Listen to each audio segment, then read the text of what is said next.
This episode is sponsored by Paragon Open, October 24 through 28, 2018 in Stamford, Connecticut. Hi guys, I am back at the Emerald Ball with Marzena Stachura. Oh, I love that. And of course, she is a former World Professional Smooth Champion, owner of the Royal Ball in Los Angeles and the Mastery Dance Camps in Las Vegas. And we are going to discuss what went on in the Pro Smooth at this wonderful competition. So winning this very prestigious event and basically just winning everything at the moment, we had Nick and Viktorija, and they won every dance. Now, I would say Viktorija. Viktorija is probably one of the best smooth girls that I've seen. Even she's one of those girls that used to compete when we used to dance with Sławek. And from the beginning, when we transferred to smooth from 10 dance, she was one of my favorite girls. She used to dance with Randy at that time, and they were always like the 7 couple. But I was like, oh my goodness, why they cannot make it to the final? For me, this girl, it's the real smooth diva. Yeah, she just knows all her things, and it doesn't matter if she dances pro-am with her students or she dances professionally, she always looks amazing. So she always was one of those girls that I actually look up to when I was competing, because like I said, she was just so unique and special in her movement, and there is such an ease in her dancing. When she met Nick, we were very actually excited. We remember because it was actually in our studio when they were doing some choreographies with Ms. Foropanova, and it was very exciting to see where this partnership will go. And it's obviously paying off. They are twice, I believe, right? US champions, and they're going to go for their 3rd title this year. There's few couples that they are trying to take some marks here and there. Sometimes the battle is closer, but I would say both waltzes definitely are their strength. I'm always, my marks, if I judge them, they all depends on the night. The reason why I would pick a little bit towards Nick. I'm a little bit, I would say I'm not a big fan that there is too much weight that is always split between his legs. Very often the positions are the same, and he is always between his legs. If you look at his pictures, he's between the legs, then he moves down, but the weight never fully gets distributed from foot to foot. So now he's dancing on me. Yeah. in my whole life. So can you do that again? Yeah. So I see Nick right there, and I would like him to dance way more from foot to foot. So that's the biggest thing for me. I was yesterday a little bit disappointed with his close work, which normally I believe it's their strength. I don't know if there is something new that they are experimenting, but it looked quite stiff and quite square. So I would say, don't know if this is a good track, not in my opinion. I like flexibility, even in ballroom, I like musicality. So it looked a little bit stiff and sometimes almost back-weighted. So I'm not sure if there was some new things that they're trying and it's just not delivered there, because in the past I didn't see it, but it almost looked like Nick was a little bit heavier through his back and back-weighted a little bit yesterday. One thing that I would recommend for them to kind of, as a champion, you always want to push the level to go further.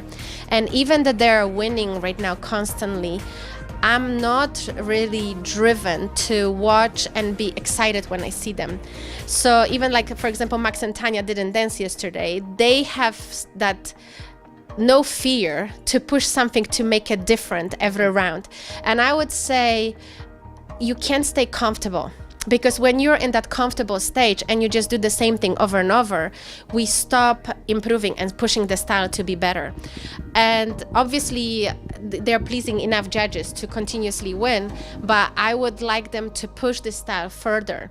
Their choreography, I wish it would be a little bit more challenging. Sometimes it's quite simple in a way, and there is lots of moments when there are posts. They are doing something cool and they hold the position for like 8 bars in tango, for 8 counts in tango, and we would like to see more challenges from you, so you can really develop this style into your your style that is going, everybody wants to follow. Right now, I would say unfortunately, I don't see from Nick enough leading Viktorija. I'm a little worried in a way that if we would let Viktorija dance the routines by herself, she would dance exactly the same way as she dances with Nick, which is great for her, but at the same time it doesn't show that Nick participates in those actions to be developed. So if he can just move it further and be part of everything she does, this girl would be right there, like on the top of the game, and then he would stand out as a great leader in this partnership. So like I said, most of the time their waltzes are winning for me. Tango and foxtrot not necessarily. I most of the time have different couples placing ahead of them, because like I said, there is not enough excitement, there is not enough speed changes, there is no enough partnering skills for the partners. But obviously they're doing a great job because they're winning. But just guys, don't sit and don't wait, because when they take this one dance away and second dance away, then the risk comes in. So just from the perspective, you always want to be ahead of the game instead of just sit and wait. So if you can just talk to your teachers, find something cool that people say, wow, this was something new and so exciting, and it's so glad that they keep moving the level up. That would be something exciting. But like I said, Viktorija, she's the real deal, and I love these girls dancing, and I can't wait for them to show. And they are such a great representative of the style. They just go everywhere, China, Russia, America, and they promote this beautiful style. For me, I did 10 dance, and there is nothing better than smooth. I think this is like the most beautiful style, nothing against the other ones, but it just allows people to be so much more creative in a way. We still have so many structures. We need to know how to connect. We need to know how to stay in body positions. We need to know how to dance solo. So there are so many factors that make this style so unique. And they are doing a great job promoting it, and people fall in love. So big thank you guys for doing all your hard work and traveling and never being, I guess, in California, because we never see you besides the competitions. So I guess you're living on your suitcases right now, but thank you for promoting this amazing style. And hopefully, you will listen what I had to say, and you will at least think, from somebody else's perspective, what could be missing or what could be better for the future. Once again, great answer. Thank you. Thank you so much. I really had a great time with you, Chris. So thank you so much to you guys, and big congratulations to Wayne and Donna for another amazing Emerald Ball. This was one of the best competitions we always dance, and we always said whatever happens on Emerald Ball, most of the time was the same on Nationals.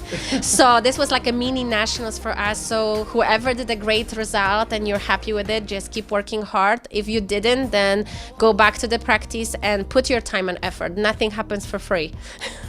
It definitely doesn't, Marcena. It's been an absolute pleasure for me to talk to you. Thank you so much. Thank you. And guys, once again, www.dancebeat.com. Almost everything that happens that's worth happening, you can read about it or see it there. Once again, thanks very much. Thank you so much. Thank you. This episode is sponsored by Paragon Open, October 24 through 28, 2018 in Stamford, Connecticut.